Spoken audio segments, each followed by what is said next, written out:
नमस्कार दर्शकों, आप देख रहे हैं अभी न्यूज और आज हम बात करने वाले हैं एक ऐसे विषय पर जो इस वक्त लोगों के मन में उठ रहा है। और लोगों का प्रश्न ये है कि आखिर क्यों जो अतीक अहमद है, यानी कुछ समय पूर्व जो कि जिसकी सुरक्षा को लगभग एक बहुत लंबा सैलाब, एक बहुत लंबा काफिला सुरक्षा के लिए लगाया गया था, जिसको कि एक जेल में ले आने के लिए लगभग 30 घंटे का सफर जो कि 23 घंटे से ज्यादा का रहा था तय किया गया और साथ साथ लगभग 4 राज्यों में उसको होकर निकाला गया। तो लोगों को मन में ये प्रश्न है कि आखिर एक व्यक्ति की सुरक्षा के लिए इतना लंबा चौड़ा जो प्रयास किया गया था सुरक्षा का, वो और दूसरा साथ के साथ में जो समय निकला, उस समय को लेकर के लोग सोच रहे हैं कि आखिर इतना लंबा जो समय व्यतीत किया गया था, आखिर उसकी जरूरत ही क्या थी। क्यों नहीं कोर्ट जिस तरीके से ऑनलाइन प्रक्रियाओं को बढ़ावा देती है, आजकल ऑनलाइन पेशी चल रही है और आपने देखा भी होगा कि कभी कभी किन्हीं विषयों पर कोर्ट को आधी रात भी खोल दिया जाता है, उसी तरीके से क्यों नहीं कोर्ट ने ऑनलाइन प्रक्रियाओं को अपनाया।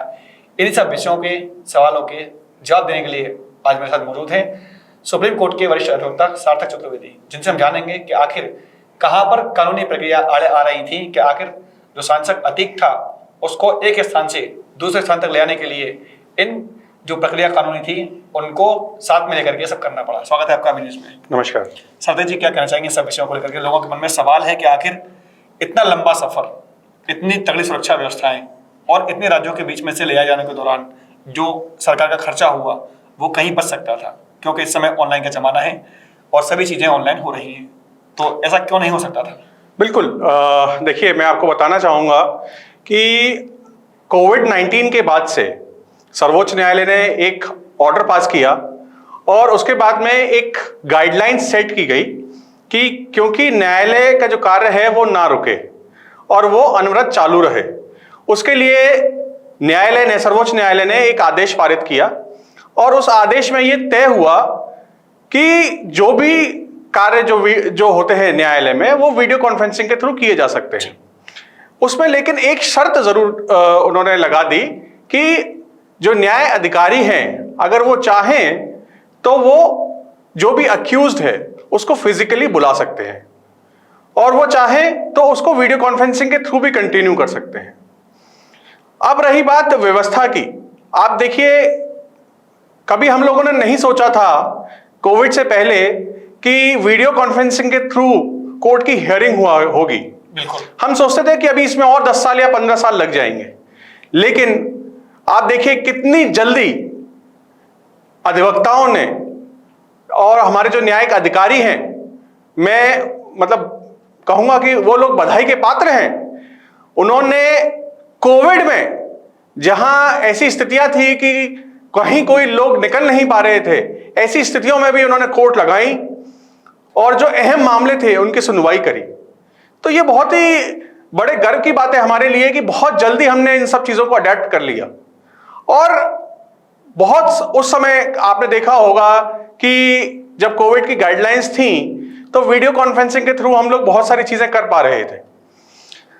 अब जहां तक मामला, ये जो मामला भी आपने बताया अतीक अहमद वाला जी, इसके बारे में मैं आपको बताना चाहूंगा कि हमारे न्याय में, हमारे जो न्याय प्रणाली है उसमें यह कहा जाता है कि चाहे बहुत सारे जो मुजरिम हैं वो छूट जाए, लेकिन एक जो है वो बेगुनाह नहीं फंसना चाहिए।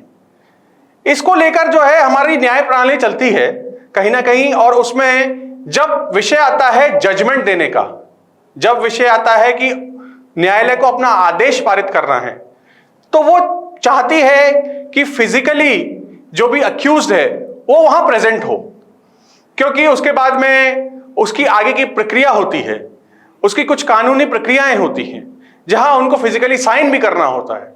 तो ऐसी स्थिति में कोर्ट की जो परमिशन थी कि वो वीडियो कॉन्फ्रेंसिंग के थ्रू, क्योंकि वो ऐसी स्टेज नहीं थी जहां पे एविडेंस होना है या कोई क्रॉस होना है, तो वो ऐसी स्टेज नहीं थी, वहां उस दिन जजमेंट सुनाया जाना था, इसलिए उनको फिजिकली प्रेजेंट करना पड़ा।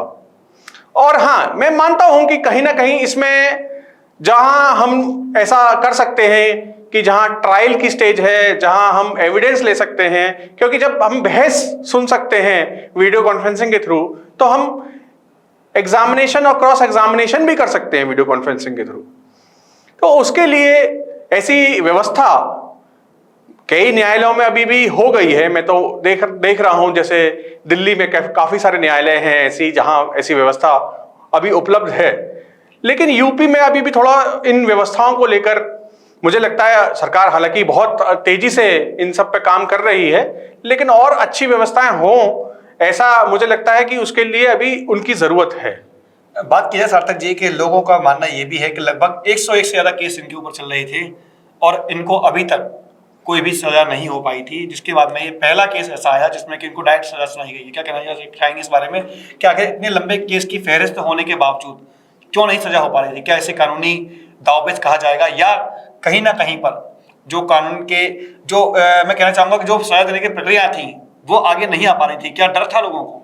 देखिए, मैं आपको बताना चाहूंगा, एक शातिर अपराधी जो है वो आप सभी जानते हैं कि जिनके ऊपर 101 मुकदमे हैं, किस तरीके से वो दावपेच, कानूनी दावपेच अपने लगाते हैं। अब आप देखिए, उन्होंने अपने बेटे को, वो मौजूद थे क्राइम सीन पर और उनका मोबाइल कहीं और था, एटीएम से ट्रांजैक्शन कहीं और था। तो ऐसे दावपेच लगा के कैसे मुजरिम को बचाया जाता है, ये लोग भली भांति जानते हैं।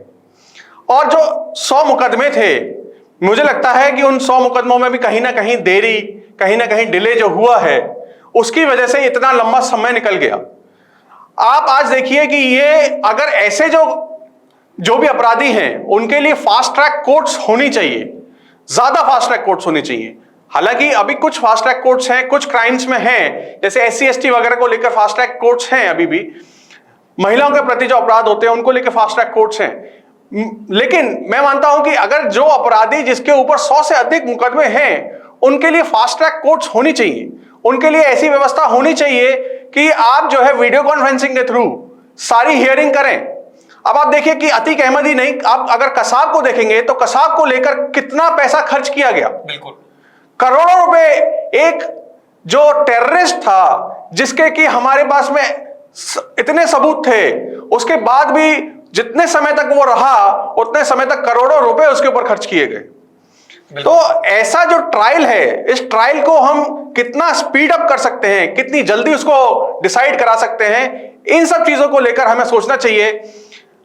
सरकार के जो सरकारी अधिवक्ता होते हैं उनको भी इन सब चीजों को जल्दी से जल्दी स्पीड अप कराना चाहिए, जिससे कि क्या है कि अंतिम नतीजे तक वो मामला पहुंच सके। कई बार ऐसा देखा गया है कि जो गवाह हैं वो नहीं आ रहे हैं, उनकी वजह से ट्रायल में डिले हो रहा है। लेकिन उसके लिए भी हमारे पास में कानून में बहुत सारे प्रावधान हैं, जिससे कि उनको जल्दी से जल्दी हम लोग ट्रायल उनका करा सकें, उनका एविडेंस करा सकें और अंतिम उस पर पहुंच सके, जिससे कि न्याय मिल सके, जो पीड़ित है उसको न्याय मिल सके और जो जिसने गलत किया है उसको सजा मिल सके।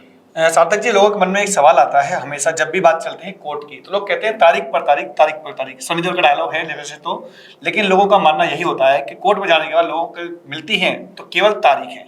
ऐसा क्यों है? क्यों लोगों को जल्द न्याय नहीं मिल पा रहा है? अभी भी लाखों की संख्या में केस लंबित पड़े हुए हैं और जजों के ऊपर बड़ा तगड़ा दबाव है कि कैसे भी इन केसों को जल्द सुलझाया जाए। क्या कहना चाहेंगे इस बारे में? देखिए, मैं आपको बताना चाहूंगा जी कि 1 लाख व्यक्ति के ऊपर आज के समय में 1 या 2 जज हैं। अब आप ये देखिए कि हमारी जो जनसंख्या है उस हिसाब से कितने कम जजेस हैं। सरकार को चाहिए कि वो ज्यादा से ज्यादा जजेस का अपॉइंटमेंट करे, ज्यादा से ज्यादा कोर्ट्स हों। कोर्ट्स में भी जो हमें फास्ट ट्रैक करना चाहिए हम उनको फास्ट ट्रैक करें। जो छोटे मोटे क्राइम हैं उनके लिए हम लोक अदालत लगाकर या ऐसे कुछ मामलों में हम जल्दी न्याय का भी प्रावधान करें, जिससे कि उनमें जल्दी डिसीजन हो सके। तो ये सब जो चीजें हैं इनमें बदलाव होना बहुत जरूरी है और मुझे लगता है भारत की जो सरकार है वो कई सारे बदलाव करने के लिए अभी तैयार बैठी है। अभी मेरे को कई बार सुनने में मिला कि अभी हम लोग IPC CRPC में भी बहुत जल्दी बदलाव देखने वाले हैं। तो ये बहुत जरूरी है। जब तक हमारे देश में कड़े कानून नहीं होंगे तब तक ऐसे जो मुजरिम हैं वो ये कानून का फायदा उठाते रहेंगे, कानून में जो लूप होल्स है उनका फायदा उठाते रहेंगे और वो बचते रहेंगे। ट्रायल लंबा चलता रहेगा और उसके बाद में वो लोग बच के निकल जाएंगे। तो ये कहा जाता है डिले डिनाइड जस्टिस। तो जितना डिले होता है उतना ही न्याय जो है वो नहीं मिलता। जितनी फास्ट ट्रैक चीजें होंगी उतना जल्दी न्याय मिलेगा। बात की जाए इस वक्त केसों की, मैं बात करना चाहूंगा महिलाओं के अधिकार की, महिलाओं की सुरक्षा की। लगातार देखते हैं कि आज के समय में जो तलाक के मामले हैं बहुत ज़्यादा बढ़ते जा रहे हैं। एक सुप्रीम कोर्ट के अधिवक्ता होने के नाते क्या कहना चाहेंगे इस विषय पर? आखिर तलाक के मामले हैं लगातार बढ़ते क्यों जा रहे हैं, और इनमें से भी जो मामले होते हैं अधिकतर झूठे पाए जाते हैं। तो ऐसे विषयों पर आपका क्या कहना है कि लोगों को कैसे बचना चाहिए इन चीज़ों से, और कैसे वो अपने रिश्तों को सुधारें? देखिए, कहीं ना कहीं इसमें हमारा समाज भी उत्तरदायी है। हम लोगों को ये सोचना चाहिए कि आज जो बढ़ती हुई टेक्नोलॉजी है उसके साथ लोग बिल्कुल बहते चले जा रहे हैं। मैं आए दिन देखता हूं कि महिलाएं जो हैं वो घर का काम करने से ज्यादा इंस्टाग्राम पर रील बनाने में मस्त हैं।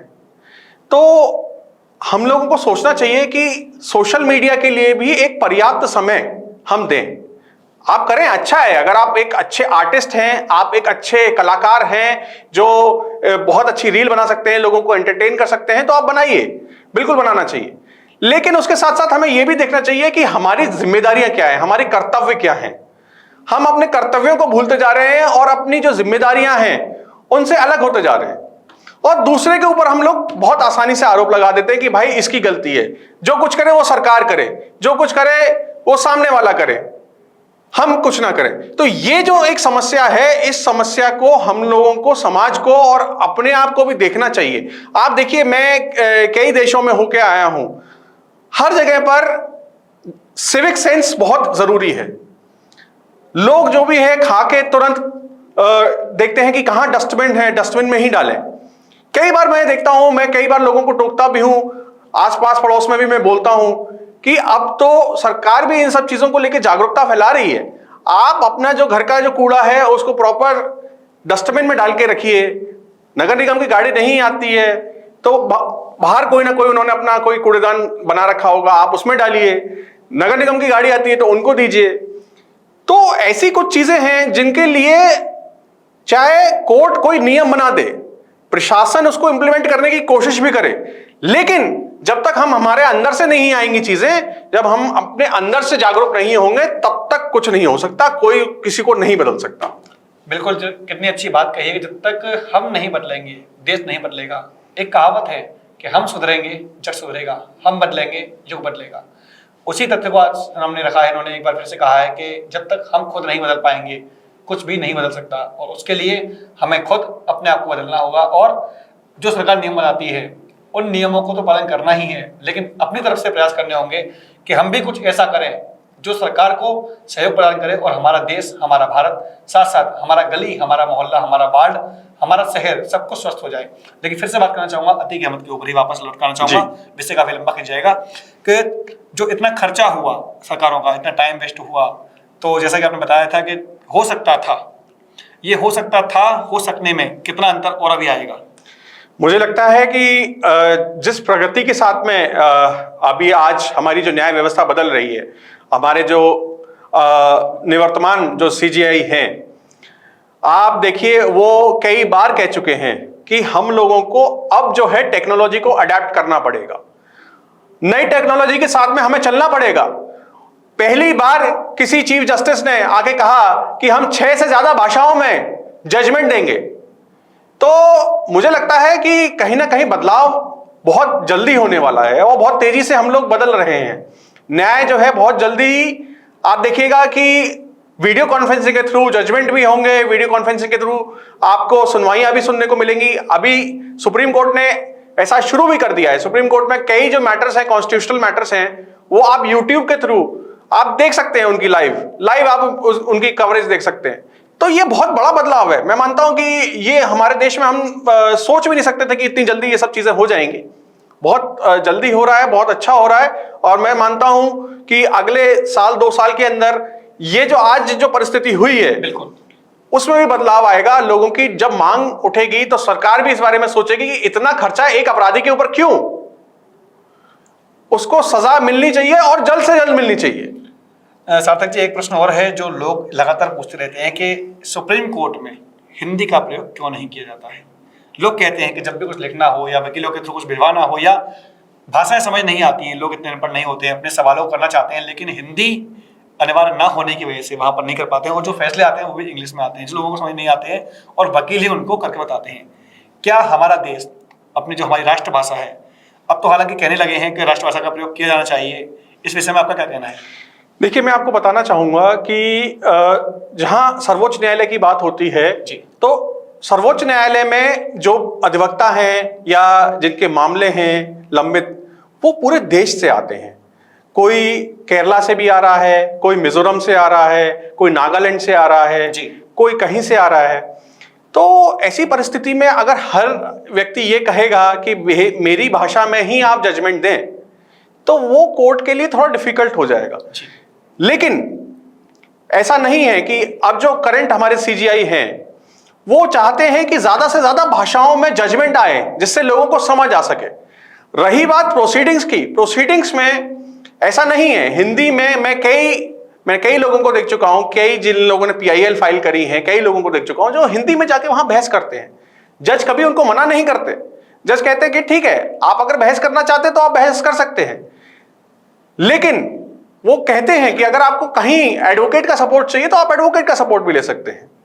तो हमारा सर्वोच्च न्यायालय ऐसा नहीं है कि वो हिंदी को प्रमोट नहीं कर रहा, वो बिल्कुल प्रमोट कर रहा है। आप जब अन्य भाषाओं में जजमेंट दे रहे हैं, हिंदी में जजमेंट दे रहे हैं, तो हिंदी को लेकर बिल्कुल सर्वोच्च न्यायालय चाहता है कि हिंदी में भी जजमेंट्स आए, हिंदी में भी चीजें हों। लेकिन जहां बात देश के भिन्न भिन्न हिस्सों की है, जहां लोग ऐसे हैं जैसे तमिलनाडु में कोई जो बैठा हुआ है और वो हिंदी के बारे में उसको जानकारी नहीं है, तो वो फिर मांग करेगा कि मैं तमिल में आके बहस करूंगा कोर्ट में, तो फिर वो जज के लिए बड़ा डिफिकल्ट हो जाएगा, क्योंकि जज तो तमिल नहीं जानता। बिल्कुल।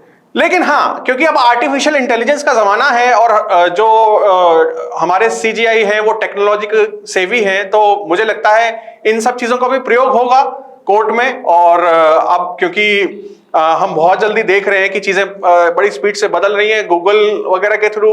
अब आप जब अगर बोल रहे हैं तो वो भाषा बदल के ट्रांसक्रिप्ट करके वो दूसरी भाषा में भी सुनाई देती है। तो ऐसी सब चीजों को आर्टिफिशियल इंटेलिजेंस पे वर्किंग चल रही है। सुप्रीम कोर्ट में एक अच्छी टीम माननीय सीजीआई के निर्देशन में काम कर रही है, तो मुझे लगता है ऐसी सब चीजें भी हमको देखने को मिलेंगी जल्दी। बिल्कुल। देखा जाए अपने दर्शकों, आज हमारे साथ मौजूद थे सुप्रीम कोर्ट के वरिष्ठ अधिवक्ता सार्थक चतुर्वेदी, जिन्होंने हमें कानूनी दावपेच के साथ साथ उन चीज़ों के बारे में बताया जो कि लोगों को पता नहीं होती, किस प्रकार से सुप्रीम कोर्ट में किन चीज़ों का प्रयोग किया जाता है। साथ के साथ में यही बताया कि बहुत जल्द लोगों को अब नए बदलाव देखने के लिए मिलेंगे, और वो बदलाव सार्थक होंगे, और होंगे क्यों ना, क्योंकि हमारा देश बदल रहा है। फिलहाल इतना ही। मैं अपने सहयोगी पवन आनंद के साथ गोपाल चतुर्वेदी, अभी न्यूज़।